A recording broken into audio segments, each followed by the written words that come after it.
Bonjour à tous et bienvenue dans ce nouvel épisode de l'Entrepreneur du droit by Fed Legal. Dans ce podcast, nous recevons des acteurs du monde du droit. Nos invités ont tous un point commun, ce sont des entrepreneurs. Nous sommes Audrey Deliris et Yasmine Apchi, chasseuse de tête chez Fed Legal, et nous sommes ravis de partager avec vous ces parcours inspirants. Bonne écoute. Bonjour et bienvenue dans ce nouvel épisode de l'Entrepreneur du droit by Fed Legal. Je suis Audrey Deliris et aujourd'hui, c'est la rentrée. Le premier épisode de cette podcast après les grandes vacances. Du coup, je suis ravie de recevoir Yannick Bouchillou, directeur fiscal et douane du groupe EDF. Yannick, comment ça va aujourd'hui ? Ça va très bien, merci Audrey. Merci en tout cas d'avoir accepté d'être mon invité de rentrée du coup pour la reprise du podcast. Qu'est-ce que tu peux nous dire un petit peu qui tu es pour ceux qui ne te connaissent pas ? Oui, alors Yannick Bouchillou, 51 ans, donc je suis directeur fiscal et douane d'EDF comme tu l'as dit. En termes de formation, moi j'ai fait un double master 2, premier master droit des affaires et puis un deuxième master spécialisé en fiscalité. Et ensuite, j'ai démarré ma vie professionnelle dans la banque, au Crédit Lyonnais, sous la direction de Michel Tally. J'y suis resté 3 ans. Ensuite, je suis parti chez Yves Rocher. J'ai fait un court passage et j'ai été recruté chez Veolia Environnement, dans la division construction d'usines de traitement d'eau, ingénierie et procédés technologiques. J'y suis resté 6 ans en tant que directeur fiscal adjoint de cette division. Et ensuite, je suis parti chez EDF. Ça a été le point de départ de mon arrivée dans le groupe EDF en tant que directeur fiscal d'énergie renouvelable, qui s'appelait à l'époque, qui était une société cotée, dont EDF détenait 50% des parts. Je suis resté directeur fiscal 6 ans et ensuite je suis passé directeur fiscal adjoint du groupe chez EDF SA. Et depuis 7 ans maintenant, je suis directeur fiscal et douane, puisque les douanes, on les a récupérées il y a maintenant à peu près 6 ans et donc on gère les deux lignes métiers, je veux dire. D'accord, c'est bien que tu le précises parce qu'en effet, j'ai failli oublier cette partie quand j'ai annoncé ton titre tout à l'heure. Donc, c'est bien qu'on en parle. Avant de préciser la suite, est-ce que tu peux nous dire pourquoi tu as choisi la fiscalité au départ ? Alors, la fiscalité, pour moi, ça rejoignait au moins 2 choses que j'appréciais. Le droit, d'abord, qui était pour moi une manière de comprendre comment les choses fonctionnaient. Donc, un goût, une envie de comprendre les règles d'une manière générale, les lois et ceux qui les adoptaient. Et puis, la fiscalité, tout simplement parce que j'ai eu rapidement un goût assez prononcé pour le droit des affaires, l'activité des entreprises. C'est une activité qui m'intéressait beaucoup et un goût assez prononcé pour les chiffres. Donc, un juriste des chiffres. Donc, la fiscalité répondait un petit peu à toutes ces données et une orientation assez business. Ok. Et alors, pour ceux qui ne sont pas l'écosystème juridique et fiscal, est-ce que tu peux nous expliquer en quoi consiste la fiscalité en entreprise ? C'est pas que les déclarations d'impôts chez nous qu'on a chaque année. Non, pas du tout. D'ailleurs, en général, les directions fiscales ne font pas les déclarations fiscales. C'est plutôt du domaine de la direction comptable. La fiscalité en entreprise, nous, on parle de fiscalité opérationnelle, c'est-à-dire que le premier rôle du fiscaliste en entreprise, c'est d'accompagner les projets menés par l'entité dans laquelle on travaille. Donc, c'est de s'intéresser au business de l'entreprise, à ses développements, à son activité récurrente et de faire en sorte, d'une part, effectivement, que l'entreprise respecte l'ensemble des règles sur le point de vue législatif et réglementaire, mais c'est surtout d'accompagner les projets, les développements et éventuellement les restructurations qui sont menés par le groupe. D'accord. Et toi, en tant que directeur fiscal d'EDF au quotidien, alors tu peux pas tout nous dire, ce serait, j'imagine, assez long parce que tu fais énormément de choses, mais donc c'est faire respecter les règles. Est-ce qu'il y a d'autres choses que tu peux nous dire sur ton quotidien en tant que directeur fiscal et douane ? Alors, la première chose du directeur fiscal, c'est bien évidemment d'accompagner les demandes de la direction générale sur tous les sujets sur lesquels on peut être impliqué. La fiscalité a ceci d'intéressant, c'est qu'elle est à peu près partout. Puis quand on habite en France, on est un peu champion du monde en matière fiscale. Donc d'accompagner les projets, d'accompagner la direction générale, de décoder aussi beaucoup les nouvelles réglementations. Donc il y a une partie importante sur cet aspect-là. Ensuite, il y a bien sûr la gestion d'une équipe.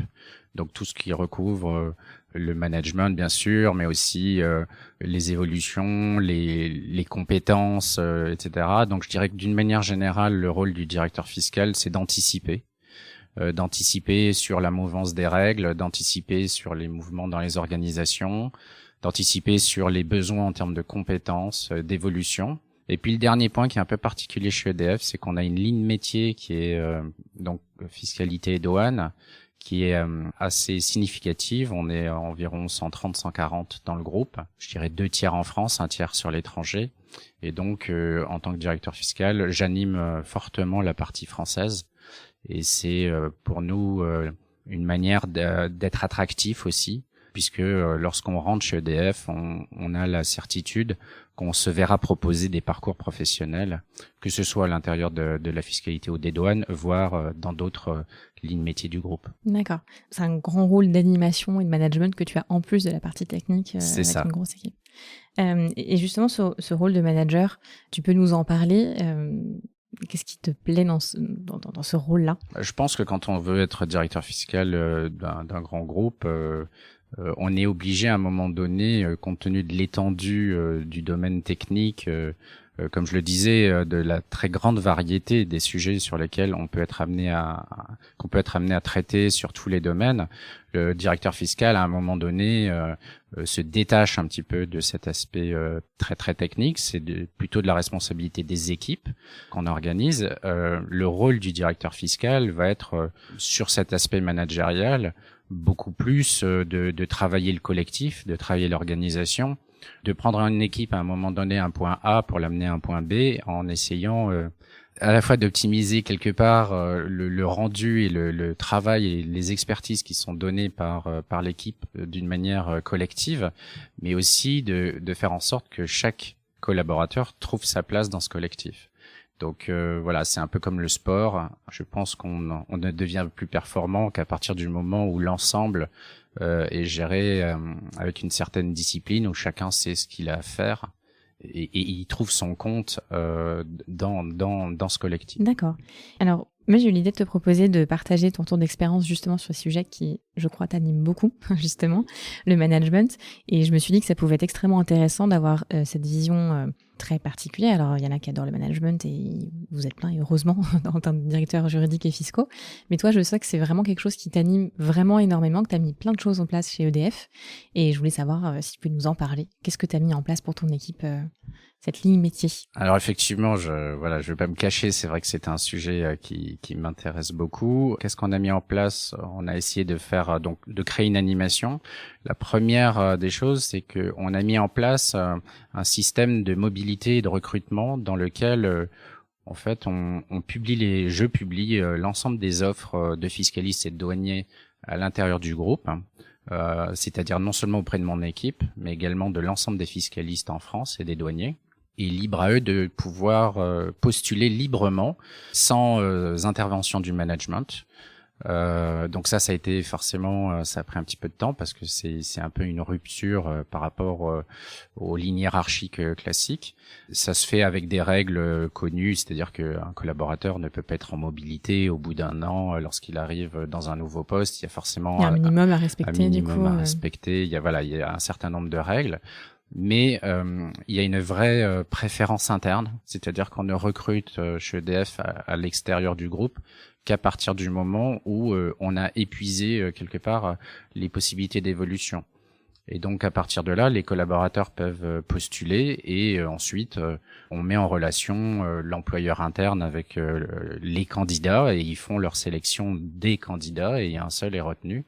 Et ensuite mon rôle, c'est de faire en sorte que cette mobilité se passe bien au niveau des calendriers, au niveau des conditions. Et ensuite, une fois qu'une mobilité est réalisée, on travaille à la suivante. Parce qu'en général, oui, ça laisse une place. Voilà, c'est pas à toi que je vais apprendre ça. Et quand on a une succession ensuite qui doit se produire, et donc on anime la suite. Et à un moment donné, bien sûr, on se tourne vers l'extérieur et on recherche de nouvelles compétences pour alimenter ce collectif. Donc ça, c'est une première partie. Après, on a mis pas mal de choses en place. On a 2 séminaires par an, un en France, un avec l'international. On a un séminaire d'intégration tous les ans pour les nouveaux arrivés. On a du mentorat, on a beaucoup de choses. Et puis ça peut aller jusqu'à quelques soirées festives, ligne métier, dans lequel vient qui peut, qui veut. Et voilà, on essaye de créer des moments de partage qui soient à la fois professionnels et puis qui permettent la mise en réseau, parce que on travaille d'autant mieux qu'on connaît un petit peu ses correspondants et ça crée du lien et ça facilite les relations. J'ai l'impression que tu as vraiment un rôle de DRH au sein de ta propre direction. Un peu.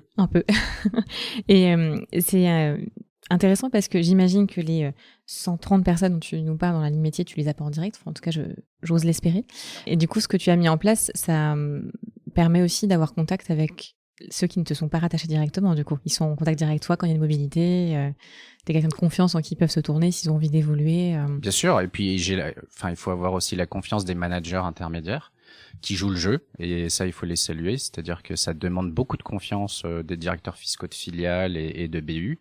Voilà, parce que je pense que tout le monde est gagnant. Le groupe est gagnant parce que c'est compliqué au jour d'aujourd'hui, et tu le sais très bien, les experts sont beaucoup sollicités sur le marché.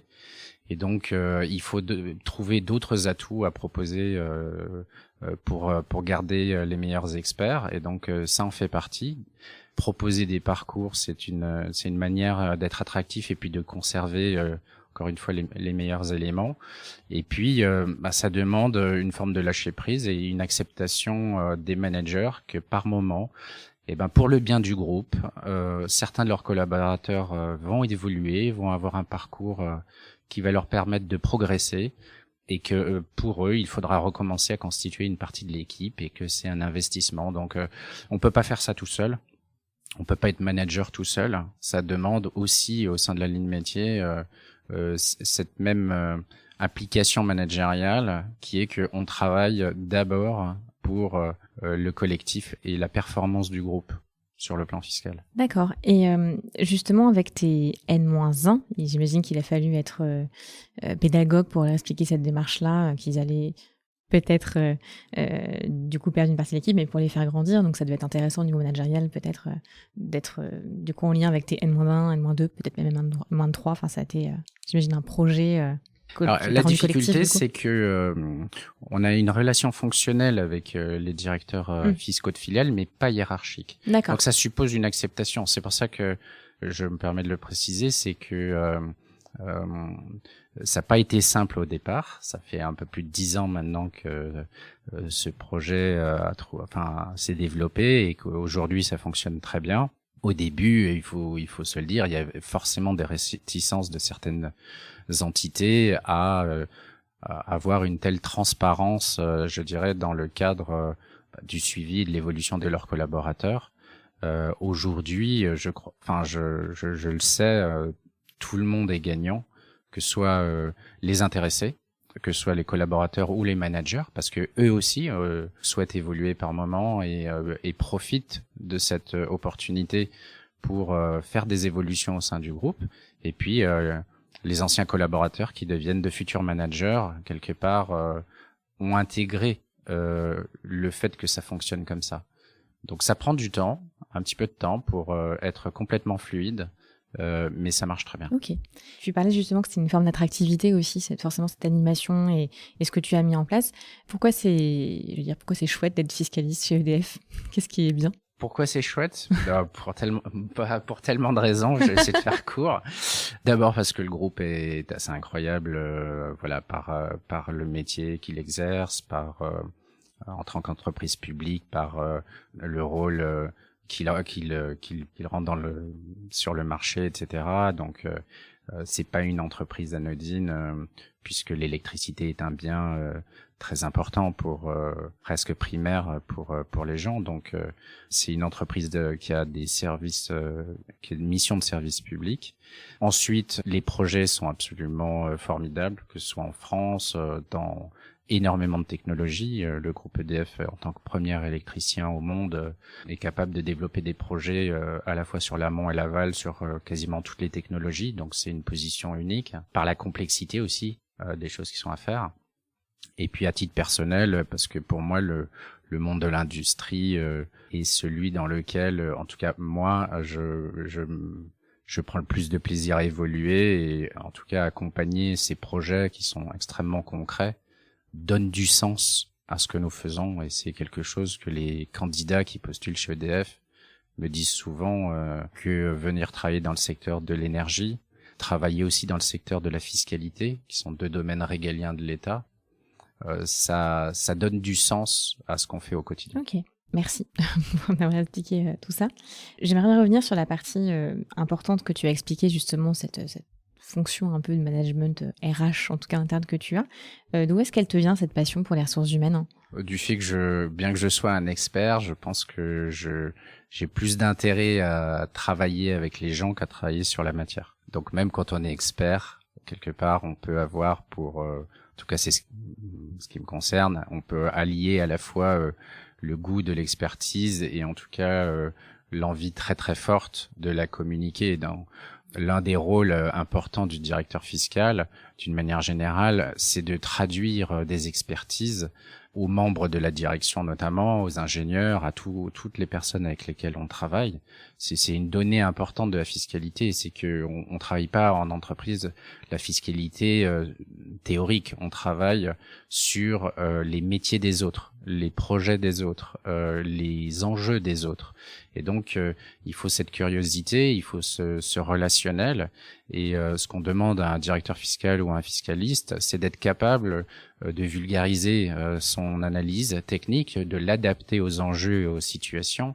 Et pour ça, je pense que ça demande à la fois un esprit de synthèse, mais aussi d'excellentes relations humaines pour se mettre à la place des autres et comprendre quelles sont leurs attentes par rapport en général à un métier qu'on juge extrêmement compliqué et difficile à comprendre. Et ça, justement, cette importance du relationnel, de travailler dans le collectif, avec la partie humaine extrêmement forte, tu t'en es rendu compte en devenant toi-même manager, ou tu avais déjà eu des clés de cette importance-là avant, quand tu étais fiscaliste? Il y avait beaucoup d'indices avant, oui. Et après, moi j'ai souhaité être directeur fiscal, non pas pour le poste, ni dit autrement, j'aurais pas souhaité être directeur fiscal s'il n'y avait pas eu ce sujet de la relation humaine et en tout cas de la transmission, de l'explication et tout ce côté relationnel qui est nécessaire dans ce métier.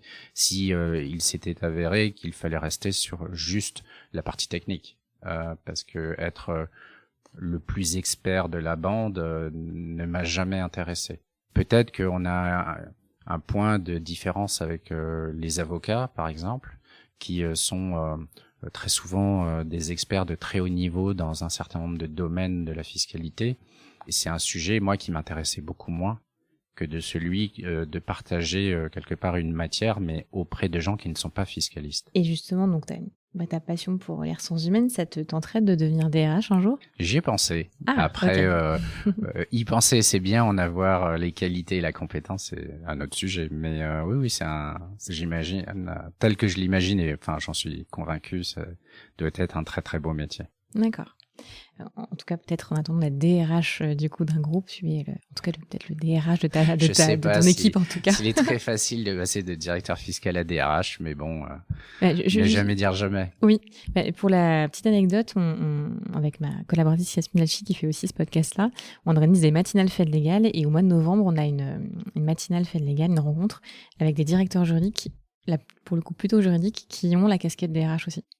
Donc ça arrive de plus en plus que des directeurs juridiques aient la casquette soit temporaire parce que le DRH s'en va pour quelconque raison et on se tourne assez rapidement vers le DJ pour lui confier ces missions-là.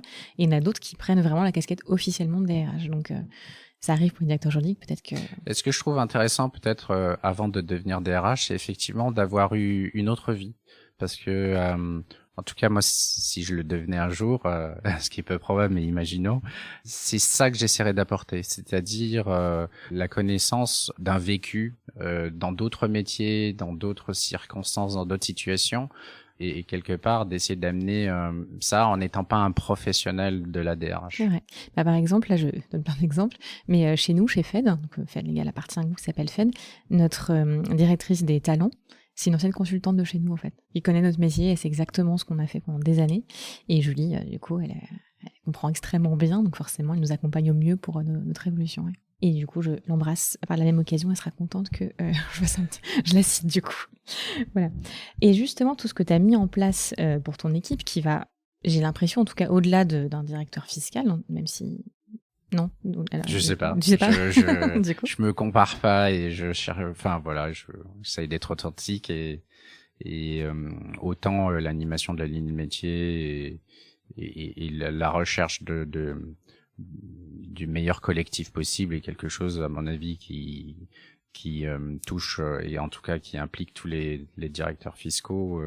Pour le reste, je sais pas si je suis très particulier. En tout cas, ça me correspond, on va dire. Ouais, ça te correspond, c'est important pour toi et ça te plaît en plus. C'est clairement important pour moi. Extrêmement, plein de bonnes choses en tout cas là-dessus.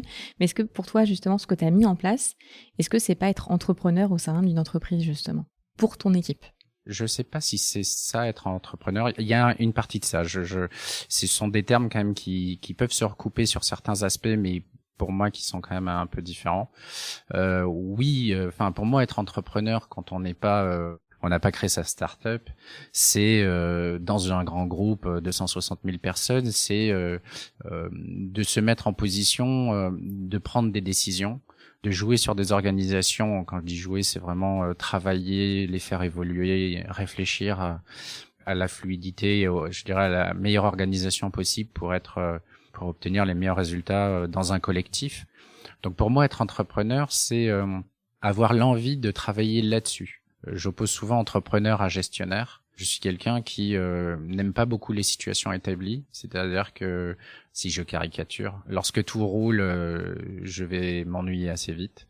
Donc moi, je rapproche plutôt le mot d'entrepreneur de celui qui prend les décisions, qui assume ses choix, qui porte et qui a envie de faire évoluer les choses. Dans un sens qui est partagé, qui est collectif, à la fois vis-à-vis de la hiérarchie et des collaborateurs, et qui essaye de rendre ces choses les plus naturelles possibles, et qui se contente pas, je dirais, des situations établies. Voilà, c'est agir sur les choses.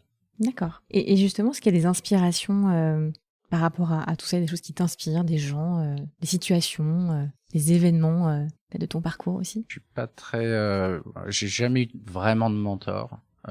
J'observe beaucoup. J'aime beaucoup le sport, donc je fais souvent un parallèle que je tourne plutôt vers moi, c'est-à-dire que j'aime bien les challenges personnels, j'aime bien essayer de me dire que voilà, on essaie de faire des petites choses de plus et d'apprendre. Donc voilà, moi j'aime côté entrepreneur, c'est aussi lié au côté apprentissage. J'aime bien être exposé à des choses que je ne sais pas faire, mais pour lesquelles j'ai une chance d'y arriver. Donc voilà, avec une certaine modération, voilà. Mais pour moi, c'est plutôt ça. Donc c'est beaucoup d'observation et puis beaucoup d'esprit, oui, lié au sport, de défis, de choses comme ça. D'accord. Je peux te demander quel sport t'inspire ou beaucoup. Je suis un peu passionné de sport, donc. Tu regardes ou tu fais aussi du coup? Non, si j'avais pu, aux grandes dames de mes parents, je passais mon temps à faire du sport, donc tout et n'importe quoi, pourvu que ce soit en général dehors avec, soit avec une raquette, soit avec, tout et n'importe quoi, et très très passionné par le sport. Après, quand on vieillit, c'est plus difficile, on a peut-être moins le temps, mais ça reste une vraie passion. Et puis quand je peux pas le pratiquer, je le regarde. Donc en ce moment, je suis très rugby. D'accord. En effet, nous sommes en pleine période. Ok. Est-ce que tu as un ou plusieurs mentors justement, ou des personnes qui... Non, pas vraiment. Je réfléchis souvent à cette question et en tout cas pas dans mon métier. Après, la vie est faite de rencontres. À titre professionnel, j'ai rencontré beaucoup de gens formidables.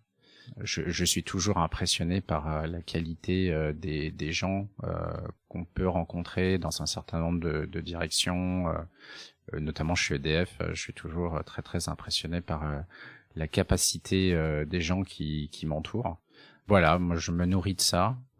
J'ai pas un nom en particulier. Après, c'est vrai que dans ma carrière, j'ai croisé des gens très inspirants et qui m'ont permis de m'aiguiller dans mes réflexions et dans mes choix. Et est-ce que tu aurais un ou plusieurs conseils à donner à un fiscaliste qui débute? Un conseil que tu aurais aimé qu'on te donne, ou qu'on t'a donné d'ailleurs? Non, qu'on m'a pas donné, mais moi le conseil que je donnerais, c'est de pas se focaliser sur l'expertise. Parce que ça, les jeunes fiscalistes vont le faire d'eux-mêmes. Moi, je leur conseille régulièrement de se focaliser sur qui ils sont, eux. C'est-à-dire pas les effets de mode, pas ce que disent les copains ou voilà, de construire leur propre parcours en fonction de qui ils sont, de ce qu'ils ont envie de faire. Ne pas laisser le hasard guider les choix professionnels. Vraiment les orienter par rapport à des expériences. Donc ça commence dans les stages, quand ils font des stages en entreprise, chez les avocats, où qu'ils soient, qu'ils travaillent vraiment à comprendre ce qui leur plaît, leur déplaît, comment ils ont envie de travailler, dans quel domaine professionnel, et qu'ils se déterminent vraiment par rapport à ça, et qu'ils attendent pas d'avoir 30 ou 35 ans pour se dire en fait j'ai pris telle voie et en fait j'ai envie de faire complètement autre chose. C'est très dommage. Peut-être la nouvelle génération est plus à même de s'écouter aujourd'hui que nous l'étions, nous, à notre époque, où on suivait plus un peu les conseils qu'on nous donnait. Mais je dirais vraiment, pour un jeune fiscaliste, de profiter de toutes les occasions pour se forger une conviction profonde de ce qu'ils veulent faire. Et bien, bon conseil pour tous les fiscalistes qui peut aussi s'appliquer aux juristes et autres personnes dans plein d'autres domaines du coup. Est-ce que tu aurais un dernier mot pour nos auditeurs? Non. Les remercier s'ils m'ont écouté. Voilà, je suis toujours un petit peu surpris de témoigner par rapport à une évolution de carrière. Voilà, il me reste à te remercier, voilà. Et puis après, on est toujours joignable, donc voilà. Eh ben merci à toi Yannick, j'espère que tu as bien aimé en tout cas cette expérience podcast. C'est le 2e, c'est ça je crois? Tu m'as dit que tu Oui, j'ai fait une émission, voilà, en général, je réserve ça aux gens avec lesquels je corresponds, et donc je te remercie parce que j'ai été ravi de répondre à ton invitation. Eh ben merci pour ta confiance, merci pour ton temps et surtout pour ton retour d'expérience pour nos auditeurs. Je suis sûre que vous allez, vous qui nous écoutez, trouver plein de sources d'inspiration du coup pour votre carrière future, actuelle, ou tout simplement avoir passé un bon moment. En tout cas, merci Yannick. De rien, merci à toi. Merci encore, et je vous retrouve très bientôt pour un nouvel épisode de l'Entrepreneur du droit by Fed Legal. Merci, à bientôt. Merci de nous avoir écoutés. Nous espérons que ce nouvel épisode vous a plu. N'hésitez pas à vous abonner et à nous mettre une bonne note. À très bientôt pour un prochain épisode de l'Entrepreneur du droit by Fed Legal.